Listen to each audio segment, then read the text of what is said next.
Okay, hello friends. रत्न नमस्कार। कैसे हैं आप सारे लोग? अ, आज सैटरडे है, मार्केट बंद है, तो हमारे पास टाइम ही टाइम है। और इस टाइम का सदुपयोग करते हुए हम लोग देखते हैं कि जो स्टॉक्स है उनकी प्राइसेस क्या चल रहे हैं। वो अ, मतलब ओवरबॉट है या फेयरली वैल्यूड है या अंडर वैल्यूड है। कहाँ पे हमको स्कोप नज़र आ रहा है, कौन से स्टॉक्स में हम लोग अब इन्वेस्ट कर सकते हैं इतने गिरावट के बाद। कल जो मार्केट में ब्लडबाथ हुआ उसके बाद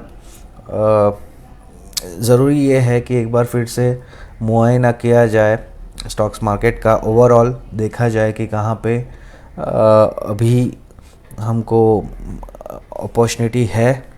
तो मैं सबसे पहले जाता हूँ एनएससी के वेबसाइट पे, क्योंकि एक ओवरऑल हमको वहाँ पे जो कल हुआ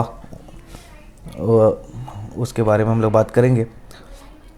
मैंने कल एक वीडियो बनाया था, उसमें मैंने रीज़न्स बताए थे कि क्यों मार्केट में इतना बड़ा फॉल आया, क्यों इतना 1900 से ज़्यादा पॉइंट्स का गिरावट हमने सेंसेक्स में देखा, और क्यों बैंक निफ्टी में इतनी बड़ी गिरावट आई। तो आज हम लोग थोड़ा फिर से एक बार रिकैप कर लेते हैं कल का, उसके बाद हम लोग स्टॉक्स वाइज जाएंगे। तो ये वीडियो लंबा बनेगा, लेकिन आई एम श्योर ये वीडियो बहुत इम्पोर्टेंट है, क्योंकि बहुत लोग जो मुझे पूछ रहे हैं कि ये सही वक्त है क्या एंट्री करने का, ये सही है वक्त है क्या मार्केट में न्यू इन्वेस्टमेंट का, नया पोर्टफोलियो बनाने का। तो मैं कहूँगा कि ये सही वक्त है, आपको सच में अभी से पैसा लगाना शुरू करना चाहिए। सारा पैसा एक साथ ना लगाएं, थोड़ा थोड़ा इंस्टॉलमेंट में लगाना चालू करें, ताकि थोड़ा आपको, अगर स्टॉक मार्केट नीचे भी जाता है तो भी आपके पास एक अच्छा एवरेज आपको स्टॉक्स में मिल जाए। तो कल जो हुआ वो भयानक था। निफ्टी 14,500 तक जाके आया एंड 14,529 पे ये क्लोज़ हुआ है, लगभग 3.76% नीचे। 570 के आसपास पॉइंट की उसमें गिरावट थी। उसके बाद जो बैंक निफ्टी है वो बड़ा कल्प्रेट था, 34,800 के आसपास जाके वो क्लोज़ हुआ है एंड 4.78% का उसमें गिरावट दर्ज किया गया है। तो ये हाल था कल का। जो लूजर्स थे उसमें ONGC 6% से ज़्यादा गिरावट थी, M&M 6% से ज़्यादा, हीरो मोटोकॉप इसमें भी गिरावट है, JSW गेल वगैरह में भी 6% से ज़्यादा गिरावट है। तो आप देखोगे तो 50 के 50 निफ्टी के स्टॉक जो थे वो कल गिरावट में ही बंद हुए हैं।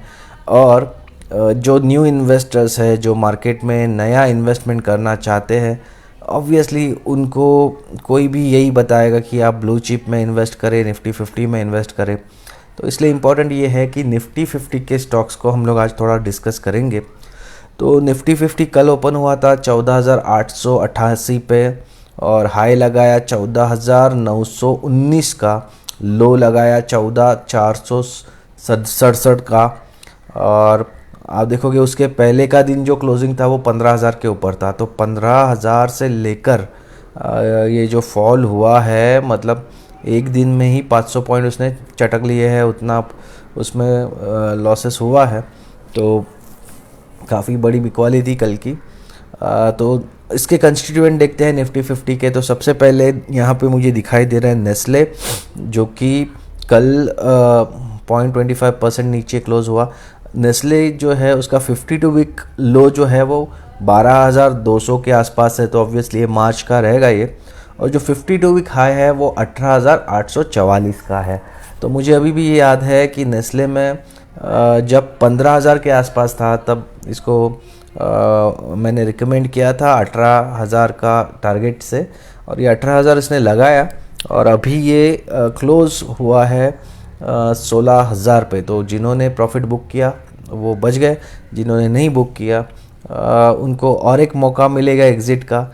FMCG के जो स्टॉक्स है उसमें गिरावट काफ़ी बड़ी है। मैंने खुद HUL ख़रीदा है जब उसमें करेक्शन आया था, लेकिन वो वहाँ से भी करेक्ट हुआ है और 2,150 के आसपास जाकर बैठा है।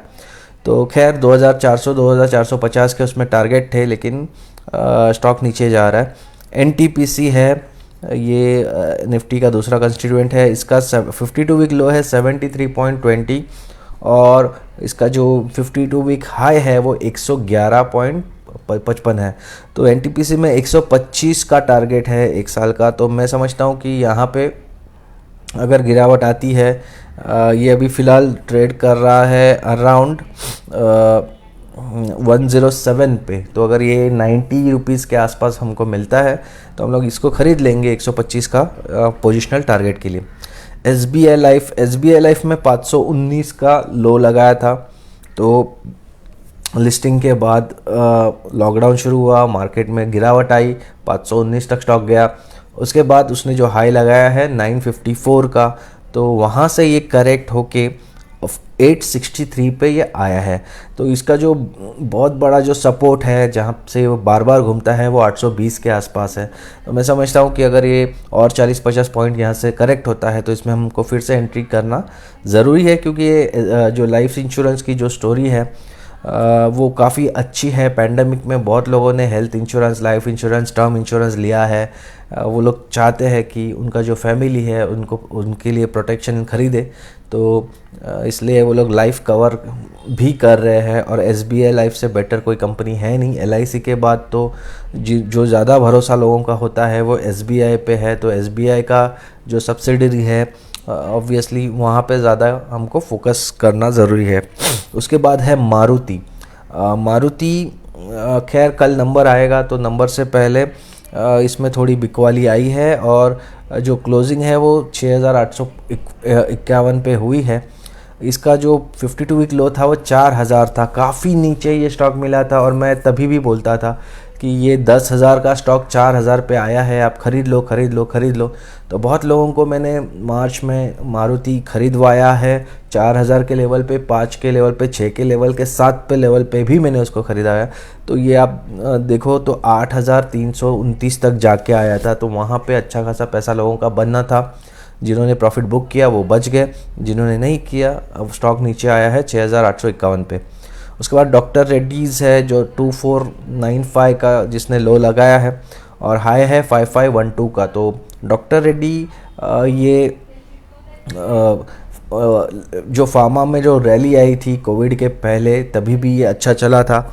और कोविड का जो पैंडमिक था उसके दौरान उसने ये 5512 का हाई लगाया है। तो मैं वहाँ से ये करेक्शन होके 4420 तक आया है। तो ये मैं समझता हूँ कि 3800 के आसपास, 3600 के आसपास इसको करेक्ट होना पड़ेगा। उसके बाद हम लोग इसमें पोजीशन ले सकते हैं, क्योंकि यहाँ से और फॉल पॉसिबल है।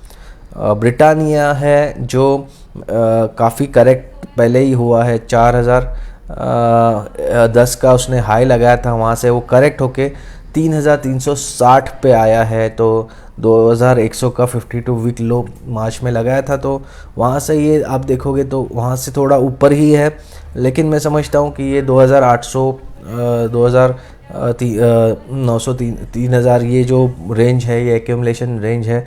तो आप यहाँ से भी अगर छोटा छोटा क्वांटिटी में ख़रीदते हो 2800 तक, तो 2800 से ज़्यादा ये नीचे गिरता नहीं है, तो वहाँ पे आपको मौका मिलेगा। उसके बाद हिंदुस्तान यूनिलीवर, ये एक ऐसा स्टॉक है जो मैं आज भी ख़रीदने के लिए रिकमेंड करूँगा, क्योंकि ये काफ़ी करेक्ट हो चुका है। 52 वीक लो था इसका 1757, लेकिन वहाँ से जो चला था 2614 का उसने हाई लगाया है। और मैं समझता हूँ कि ये 2127 का जो ये प्राइस है ये काफ़ी अच्छा प्राइस है, फेयर प्राइस है। यहाँ पे हम लोग खरीदना शुरू करेंगे।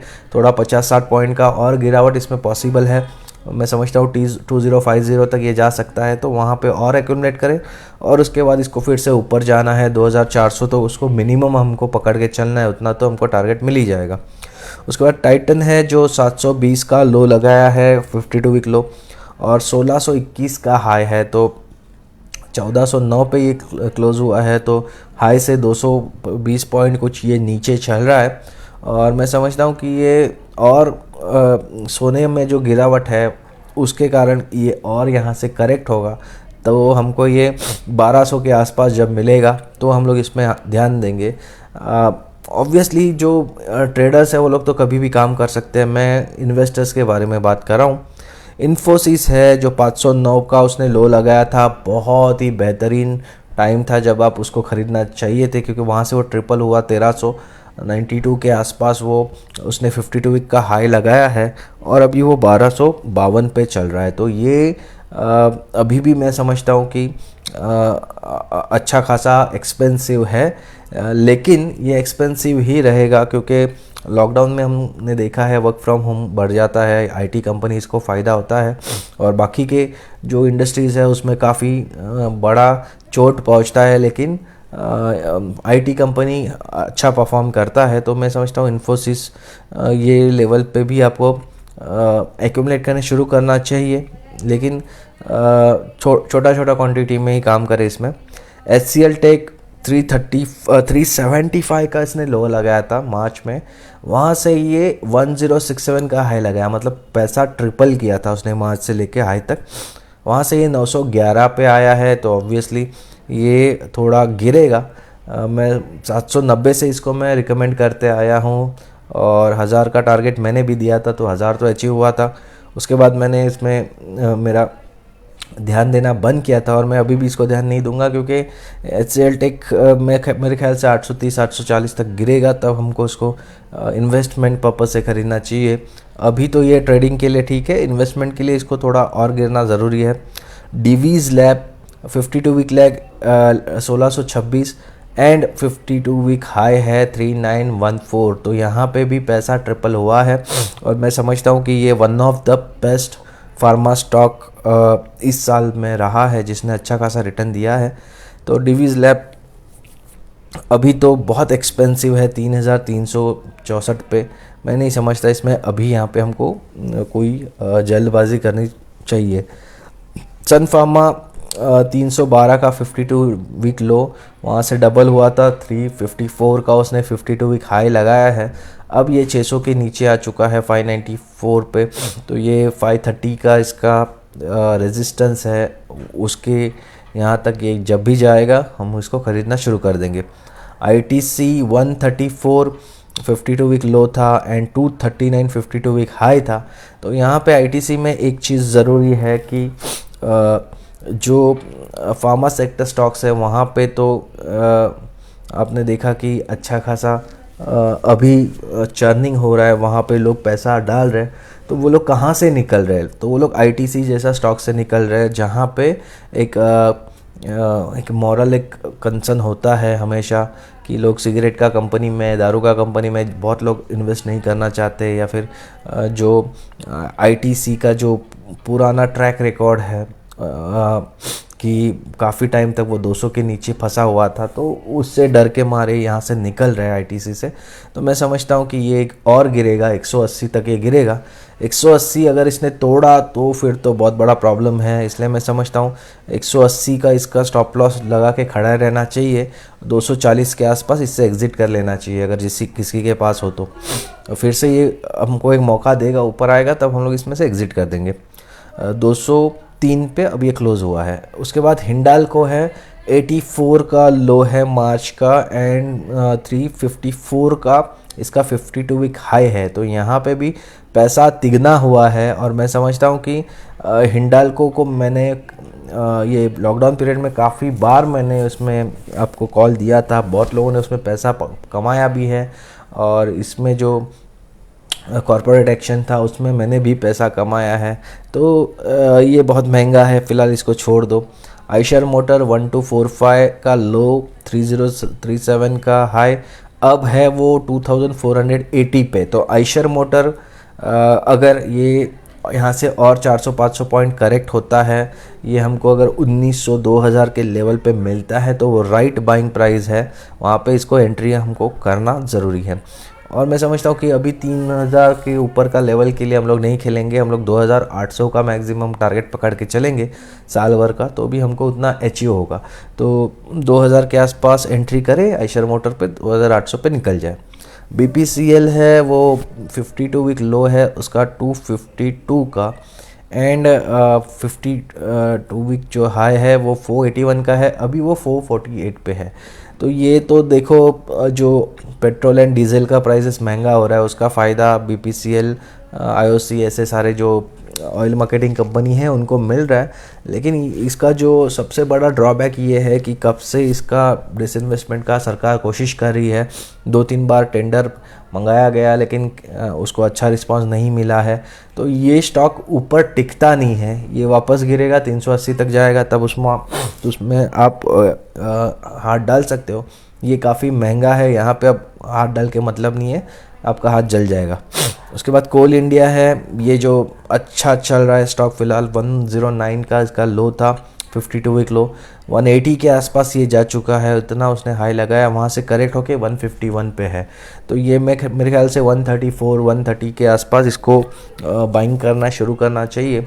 156 is still a very expensive bet. ये बहुत सारे स्टॉक्स ऐसे हैं जो कंपनीज़ है, सरकारी कंपनीज़ हैं, उनमें से सरकार निकलना चाहती है, उनको बेचना चाहती है, उनको प्राइवेटाइज़ करना चाहती है। तो वहाँ पे एक रैली आ रही है कुछ दिनों से, तो उसमें कोल इंडिया भी मेरे ख्याल से 2 दिन में ये 10% चला है, अपर सर्किट के आसपास जाके क्लोज होता है। उसके बाद विप्रो है, ये one of my best stock जो मैंने ऑब्वियसली बायबैक के लिए रिकमेंड किया था, उसमें अच्छा पैसा बनाया भी है। 159 के आसपास ये 52 वीक लो है, 467 का इसमें 52 वीक हाई है, और अभी वो 409 पे क्लोज हुआ है। तो इसमें भी करेक्शन आएगा, लाइक आई सेड कि इन्फोसिस में, HCL टेक में आएगा, तो विप्रो में भी आएगा। सिर्फ मेरे ख्याल से थोड़ा कोशिश ये रहना चाहिए कि इसको हमको एक्यूमुलेट करना है, इसको हम लोग अच्छा कंपनी, इसको एक बात हमेशा याद रखना है कि जैसे गिरावट हो थोड़ा थोड़ा थोड़ा थोड़ा करके उसको एक्यूमुलेट करना है। एक साथ कभी भी ऐसे कंपनीज़ में पैसे नहीं लगाना चाहिए, because these are blue chip companies. इसमें वॉल्यूम हाई होता है, तो हर डायरेक्शन में इसमें लोग होते हैं, यहाँ पे बायर्स भी मिलेंगे, सेलर्स भी मिलेंगे। तो बेटर ये होता है कि थोड़ा थोड़ा करके इसमें काम करें। सिप्ला 355 का लो, वहाँ से लेके 478 का हाई। तो सिप्ला का बहुत सारा न्यूज़ कोरोनिल बोल रहा हूँ, कोविड का समय काफ़ी इसमें हलचल हमने देखी थी।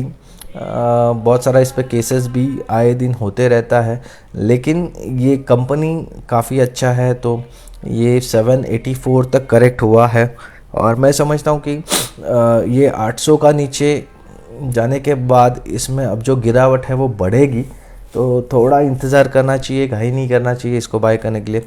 रिलायंस है, ये जो है ये 1850 तक जाता है, वहाँ से ये बढ़ के फिर से 2200 तक वो चला जाता है। तो ये रेंज बाउंड स्टॉक है, 866 का 52 वीक लो था, एंड उसके बाद 2369 का इसमें हाई लगाया है।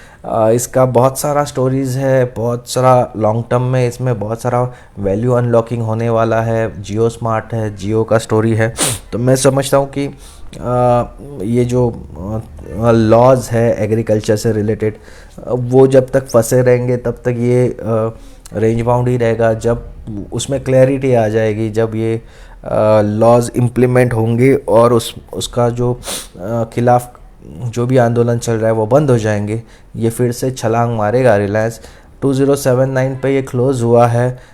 मैं समझता हूँ कि थोड़ा बहुत जब इंडेक्स गिरता है तो रिलायंस संभाल लेता है, और जब इंडेक्स अच्छा चलता है तो रिलायंस गिरता है। तो ये अपने आप में एक इंडेक्स मैनेजमेंट करने का काम करता है अकेला स्टॉक। तो इसको हमेशा नीचे का लेवल पे एक्यूमुलेट करे, ऊपर का लेवल पे छोड़ दे, क्योंकि ये रेंज बाउंड रहेगा, इतना जल्दी वो ब्रेकआउट देने वाला नहीं है। उसके बाद है आईओसी। जैसे मैंने कहा कि जो पेट्रोल 100 रुपये पे पहुंच गया, तो उसका फ़ायदा आईओसी को हुआ है। 112.90 का 52 वीक हाई था, जहां से वो गिर के 97.65 पे आया है। 52 वीक लो इसका 71 पे था, तो इतना नीचे तो नहीं आएगा, बट जब भी ये गिरावट आएगी और एक मेरे ख्याल से 4-5% का गिरावट आएगा, तब उसको एक्यूमुलेट करना शुरू करना चाहिए। टाटा मोटर्स है, ये बेस्ट स्टॉक है। क्योंकि उसका जो टर्न अराउंड हुआ है वो काफ़ी ज़बरदस्त हुआ है। किसी को लगा नहीं था कि 125 140 के ऊपर जाएगा, बहुत टाइम तक वहाँ उसके नीचे ही ये पड़ा हुआ था। 63.50 का उसने लो लगाया है। आप सोच सकते हो कहाँ 63 और कहाँ 341। तो इसमें पैसा 4 टाइम्स हुआ है, चौगुना हुआ है, और अभी वो 321 पे है। और बेस्ट पार्ट टाटा मोटर्स की ये है कि जब भी कोई गिरावट आ रहा है ना, लोग इसमें बाइंग ही कर रहे हैं। तो आई डोंट नो क्या इसका फ्यूचर है, बट ये स्टॉक 400 के ऊपर जाएगा, ये कंफर्म 400 तक जाएगा। उसके बाद है TCS, क्योंकि इसमें उतना लोगों का इंटरेस्ट है। TCS है 1506 का लो, 3339 का हाई है। मैंने इसमें बायबैक के समय अच्छा पैसा कमाया था, अब वो 2893 पे है। तो जैसा IT में मैंने बोला कि और 4-5% का गिरावट आने के बाद इमीडिएटली इसको ख़रीदना शुरू करना है, तो TCS भी मेरे रडार पे है। जैसे ही ये 2600 तक आएगा मैं इसमें बाय करना शुरू कर दूंगा। टाटा स्टील भी 3 टाइम्स रिटर्न दिया है। 250 का स्टॉक 753 तक जाके आया है। तो अभी ये 714 पे चल रहा है। इट्स स्टिल एक्सपेंसिव, लेकिन मैं समझता हूँ कि मेटल सेक्टर में जो एक ज़बरदस्त टर्न अराउंड आया है, जिसके वजह से टाटा स्टील, हिंडाल्को जैसे, हिंदुस्तान जिंक जैसा मेटल अच्छी रैली दे चुके हैं, तो उसका ये एक पार्ट है। 800 के ऊपर ये इसको जाना है। तो टाटा मोटर्स हो या टाटा स्टील हो, ये पहले भी 800 के ऊपर जा चुके हैं, तो ऐसा नहीं है कि इन्होंने 800 देखा नहीं है। लेकिन मैं समझता हूँ टाटा स्टील कंफर्म जाएगा। अगर टाटा मोटर्स जाने को 400 के ऊपर भी जाए तो भी बड़ी बात है, लेकिन टाटा स्टील तो पहले जाना ही जाना है। उसके बाद SBIN 149 का लो, 427 का हाई। मैंने इसको ऑब्वियसली 170-175 के आसपास मैंने उसको बार बार ख़रीदा है। उसके बाद 200-210 पे मैं इसको बेचता था, लेकिन जब उसने 210-215 का जो रेजिस्टेंस है वो तोड़ दिया, उसके बाद ये कभी हाथ में नहीं आया, क्योंकि इसमें डर लगता था कि ये सही वैल्यूएशन है या नहीं। बट 427 तक ये चला गया। मैं मैक्सिमम इसमें सोच सकता था 340 तक, तो मेरे सोच के भी ये बाहर गया है। क्योंकि इसमें एक बड़ी न्यूज़ ये थी कि गवर्नमेंट ने डिसाइड किया NPA बैंक्स लाएंगे। सारा जो बैंक्स है उसका NPAs के लिए एक अलग से बैंक बनेगा, तो उसका फ़ायदा SBI को हुआ था। टेक महिंद्रा है 471 का लो, 1081 का इसका हाई था, तो अभी 919 पे चल रहा है। तो सेम IT का जो रूल है वो यहाँ पे भी लागू होता है, वेट फॉर सम करेक्शन। उसके बाद बजाज ऑटो है 1788 का लो, 4361 का हाई, अभी चल रहा है 3783 का। तो यहाँ पे भी करेक्शन आना ज़रूरी है। 3000 के नीचे ये मिलेगा तब इसको हम लोग ख़रीदेंगे, वरना इसको छोड़ देंगे। ट्रेडर लोग ट्रेडिंग कर सकते हैं, लेकिन इन्वेस्टर्स के लिए ये बहुत महंगा हो चुका है। इंडसइंड बैंक 235 का लो, ऑब्वियसली तभी इसके ऐसे हालत थे कि ये दूसरा यस बैंक बनेगा ऐसे लग रहा था। कॉरपोरेट गवर्नेंस का काफ़ी इसमें इश्यूज है। NPAs इन्होंने काफ़ी कम बताए हैं उनके। वो कंडीशन था जब 235 का स्टॉक था, फिर भी इसको कोई टच नहीं करना चाहता था। और उसके बाद 1150 का इसमें हाई है, तो ये ट्रेडर्स फेवरेट है। ट्रेडर लोग इसमें अच्छा कमा लेते हैं। 1062 पे ये क्लोज हुआ है। तो जब मार्केट गिरता है तो सबसे पहले इंडसइंड बैंक, RBL बैंक, बंधन बैंक गिरते हैं। जब बैंक निफ्टी ऊपर चढ़ता है तब सबसे पहला इंडसइंड बैंक भागता है। तो ट्रेडर्स इसमें अच्छा पैसा बना रहे हैं। एशियन पेंट्स 2020 का बेस्ट स्टॉक था ये। मेरे ख्याल से 1431 का इसका जो लो है, तब से मैंने इसको रिकमेंड किया था, क्योंकि मैंने एक बात बोली थी कि कोविड हो या कुछ भी हो, एशियन पेंट का जो कंजम्पशन है वो तो सीजनल होता है। दिवाली में होता है, शादी ब्याह में लोग घर का कलर करते हैं, और जो नया घर खरीदते हैं वो टाइम पे कलरिंग इम्पॉर्टेंट है। तो जब तक अफोर्डेबल हाउसिंग या हाउसिंग वगैरह चलते रहेगा, वो टाइम पे कलरिंग चलते रहेगा। तो बहुत लोग ने लॉकडाउन में जो रेडी रेकनर के रेट्स कम हुए, जो उसका जो रियल एस्टेट का स्टैम्प ड्यूटी का फ्री हुआ था, तो वो टाइम पे घर खरीदे थे, तो वहाँ पे इसलिए एशियन पेंट्स लॉकडाउन के होते हुए भी अच्छा चल रहा था और उसमें तभी भी पैसे बन रहे थे। अभी तो ये 2800 से करेक्ट होके 2272 पे आया है। तो मैं समझता हूँ कि एशियन पेंट इसको एक्यूमुलेट करते रहना है और ये लॉन्ग टर्म के लिए पोर्टफोलियो स्टॉक है। आपके पोर्टफोलियो में एशियन पेंट्स रहना ही चाहिए, तो ये सबसे बेस्ट स्टॉक है मेरे ख्याल से, इसको खरीदना चाहिए। HDFC बैंक 378 का लो, 1641 का हाई और ये है अभी 1537 पे। तो मेरे कुछ क्लाइंट्स ने तो इसको 900 800 900 पे ख़रीदा था, 1200 1300 के आसपास उन्होंने प्रॉफिट भी बुक किया, वहाँ से भी ये 1600 तक जाके आया है और अभी 1537 पे है। तो मैं समझता हूँ महंगा स्टॉक है, करेक्ट होगा तब खरीदना। भारती एयरटेल 361 का लो, 623 का हाई। तो भारती एयरटेल का काफ़ी जो टेलीकॉम सेक्टर से रिलेटेड जो केस चल रहा था, तब उसमें भारती एयरटेल को फ़ायदा हुआ है, वोडाफोन को नुकसान हुआ है। और भारती एयरटेल जब 400 रुपये पे आया था तब मैंने इसमें एक्यूमुलेट करने की बात कही थी, वहाँ से ये 540 तक का मैंने टारगेट दिया था, 560 तक मैंने उसको इंक्रीज़ किया था। उसके बाद मैंने इसको ट्रैक करना छोड़ दिया क्योंकि मेरे हिसाब से वो ओवर बॉट हो चुका था। और अब देखो 623 से लेके अभी उसमें करेक्शन आया है, 553 पे आया है। तो मैं समझता हूँ कि इसमें और करेक्शन आएगा। श्रीराम सीमेंट 15,410 का लो और 29,090 का हाई। तो अभी ये 26,235 पे है। तो ये मैं ट्रैक नहीं करता, तो मैं इसमें ज़्यादा बात नहीं करूँगा, लेकिन यस ये जो बहुत पहले जिन्होंने इसमें इन्वेस्ट किया है वो उन्होंने श्री सीमेंट की हम लोग स्टोरी सुनते हैं कि कितना पैसा उन्होंने श्री सीमेंट में बनाया है। L&T 661 का लो, 1593 का हाई, 1438। तो ये 800-900 पे था, तब मैंने इस पे टारगेट दिया था 1340 का, 1340 एंड उसके बियॉन्ड मेरा दिमाग नहीं चल रहा था, तो मैंने ऑब्वियसली इसको छोड़ दिया बिकॉज मुझे वो एक्सपेंसिव लगने लगा। 1600 तक ये जाएगा ऐसे मैंने बाद में बताया था जब मेरे ख्याल से बजट आने वाला था। बजट का आने के बाद भी मैंने बोला कि इसको ख़रीद लो, 1600 तक जाएगा। बजट के बाद भी इसने अच्छा परफॉर्म किया, तो 1600 से थोड़ा सा कुछ 7-8 पॉइंट बचा, लेकिन मेरे ख्याल से इसका जो फेयर वैल्यूएशन है वो 1340 का आसपास है।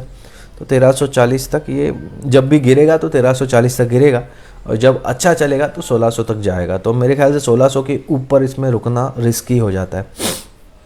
HDFC लाइफ है 52 वीक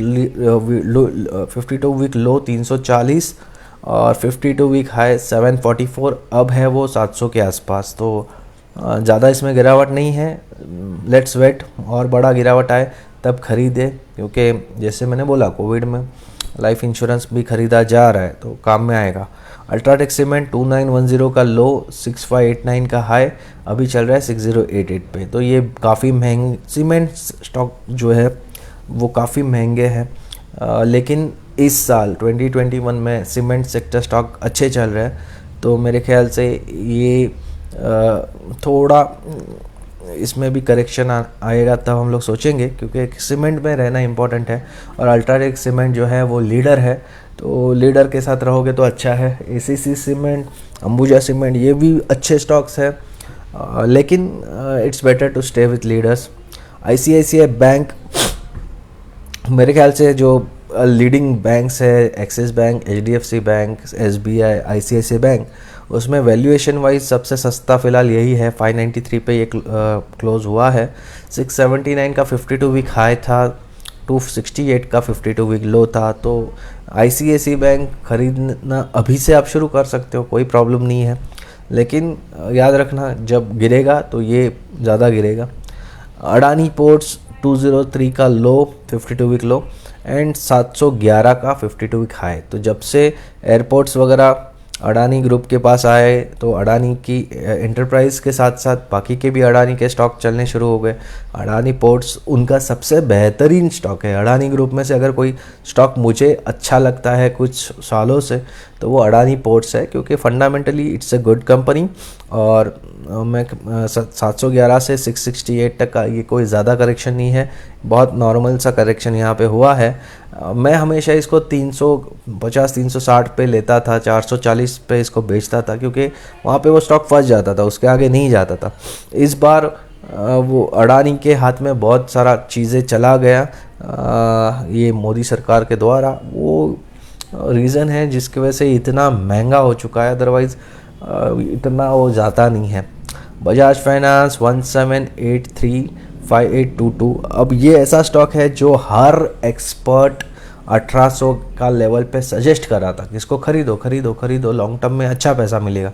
तो जिन्होंने भी खरीदा उन्होंने 4000 पे उसमें से एग्ज़िट मारा, क्योंकि ये बजाज फाइनेंस 4000 और बजाज फिनसर्व 6000 ये देखने की लोगों को आदत है। तो किसी ने नहीं सोचा था कि बजाज फाइनेंस कभी 5800 पे जाएगा और बजाज फिनसर्व कभी 8000 तक जाएगा। लेकिन ये इसी बार हुआ है, क्योंकि इस बार उतना लिक्विडिटी मार्केट में था, और जब मार्केट में लिक्विडिटी प्राइजेस को चेस करता है, मोमेंटम को चेस करता है, तो ओपन ब्लू स्काई में स्टॉक्स चले जाते हैं और इतने हाई लगा देते हैं। तो ये मेरे ख्याल से 5243 इतना ज़्यादा करेक्शन नहीं है, इसमें भी करेक्शन होगा।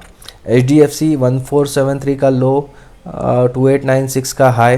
तो one of the best stock for affordable housing, real estate and जो इंफ्रास्ट्रक्चर का भी स्टोरी है इसमें। तो HDFC का जो ट्विन ब्रदर्स हम लोग बोलते हैं, HDFC बैंक एंड HDFC, ये दो ऐसे स्टॉक है जो एशियन पेंट्स के बाद मेरे ख्याल से पोर्टफोलियो में रहने के लिए बेस्ट स्टॉक से इसको आपको ख़रीदना है जब भी करेक्शन आए, और एक्यूमुलेट कीजिए। UPL 240 का लो, 601 का हाई, 560 का इसमें कल का क्लोजिंग है। UPL से दूर रहिए, कॉरपोरेट गवर्नेंस का इसमें इशू है। 2 बार विसल ब्लोअर ने इस पे कंप्लेंट की थी, और एक बार उसमें जो ऑडिटर है उसने इस्तीफ़ा भी दे दिया था। तो ये जिस दिन गिरेगा बहुत लोग इसमें फंसेंगे, झटका लगेगा। तो मेरे ख्याल से 300 300 350 तक ये फिर से जाएगा, इसलिए इससे बच के रहे। कोटक बैंक है 1001 का लो, 2049 का हाई, 1791 पे क्लोज हुआ है। तो 2050 से लेके 1790 बड़ा करेक्शन है, मेरे ख्याल से 1650 तक भी ये जा सकता है। वहाँ से एक्यूमुलेट कीजिए और बैठे रहिए, अच्छा स्टॉक है, अच्छा कंपनी है, और कोटक का जो रिटेल है बिजनेस उसमें अच्छा पैसा बनता है। कोटक सिक्योरिटीज़ में ये लोग अच्छा पैसा बना रहे हैं, और मेरे ख्याल से ये लोग एक्सिस बैंक से तो कम रिस्क का पोर्टफोलियो संभालते हैं, तो कोटक में बने रहिए। ग्रासिम 385 का लो, 1289 का हाई, पैसा यहाँ पे 4 टाइम्स हो गया था जिन्होंने मार्च में ख़रीदा था। अभी ये एक्सपेंसिव है, 1200 पे ये क्लोज हुआ है, काफ़ी एक्सपेंसिव है, दूर रहिए। एक्सिस बैंक 286 का लो, 799 का हाई, यहाँ पे भी पैसा तिगना हुआ है। मेरे ख्याल से ये काफ़ी करेक्शन इसमें भी होगा, तो इससे भी थोड़ा बच के रहिए। 725 पे है, आई डोंट थिंक ये राइट समय है खरीदने का। पावर ग्रिड है 125 का टारगेट था इसमें, 122 से लेके 225 का टारगेट था, तो 238 इसमें हमको मिला है साल भर में, एंड वहाँ से करेक्ट होके 213 पे गया है। तो पावर ग्रिड हो या फिर NTPC हो, ये स्टॉक्स मेरे ख्याल से भसीन जी के रडार पे हमेशा रहते थे, और वो इसको काफ़ी नीचे का लेवल पे रिकमेंड कर चुके हैं, तो अच्छे स्टॉक्स है। बजाज फाइनेंस ऑब्वियसली 3985 का जब लो आया था, तब बजाज फाइनेंस में के साथ साथ बजाज फिनसर्व को भी बहुत लोगों ने रिकमेंड किया था खरीद लो। वहाँ से 10,580 तक जाके आया, और अब वो 9,640 पे है। तो इसमें भी काफ़ी बड़ा गिरावट आएगा, 8,000 के आसपास मिले तो ख़रीदना शुरू करो अगर आप इन्वेस्टर हो तो। गेल 125 का टारगेट था, उसको बढ़ा के 140 किया गया, दोनों टारगेट अचीव हुए। 152 का हाई लगाया, वहाँ से करेक्ट हुआ 141 पे, तो 52 वीक लो 65 था, वहाँ से लेकर आप समझ लो 152 तक है, तो पैसा डबल से भी ज़्यादा यहाँ पे मिला है लोगों को। JSW स्टील 132 का लो, 426 का हाई, यहाँ पे भी पैसा ट्रिपल हुआ था। और मेटल सेक्टर में जो बहुत बड़ा टर्न अराउंड हो गया, उसका फ़ायदा इसको हुआ और अभी ये 395 पे क्लोज हुआ है।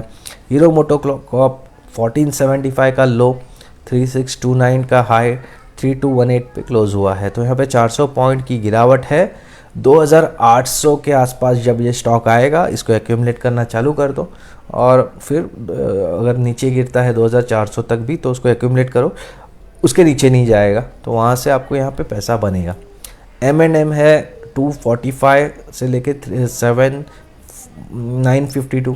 M&M में बहुत लोगों ने 600, 650, 700 तक भी टारगेट दिए। लास्ट टारगेट मुझे याद है 750 का था जो मैंने दिया था और उसके बाद ऑब्वियसली मेरा इसमें दिमाग चलना बंद हुआ क्योंकि 750 के ऊपर मुझे ये महंगा लगने लगा। लेकिन वहाँ से भी ये 952 पे गया, वहाँ से करेक्ट होकर अभी 802 पे है। एंड ONGC 50 रुपये का शेयर 120.50 हो गया। मैंने इसका जो टारगेट पकड़ा था वो 82 का था, 84 का मैक्सिमम ये इसको मैं देख रहा था क्योंकि 84 के बाद वो हमेशा करेक्ट ही हुआ है। पहली बार इसने 84 जब क्रॉस किया तब ज़्यादा से ज़्यादा 90-95 तक ये जाएगा ऐसा लगा था, लेकिन ये 120 तक गया। तो मैं समझता हूँ ये भी एक ऐसा स्टॉक है जो मेरा कन्विक्शन लेवल से ये ज़्यादा बेहतर जिसने परफॉर्म किया था। तो ये अभी 111 पे ये क्लोज़ हुआ है। तो ये 50 के 50 निफ्टी के जो निफ्टी 50 स्टॉक्स है हमने आज डिस्कस किए हैं और उस पे मेरे जो व्यूज़ है वो मैंने आपको बताया है। तो अगर आपको ये वीडियो अच्छा लगा हो तो आप मेरे चैनल को सब्सक्राइब कर दो। Thank you very much, good bye.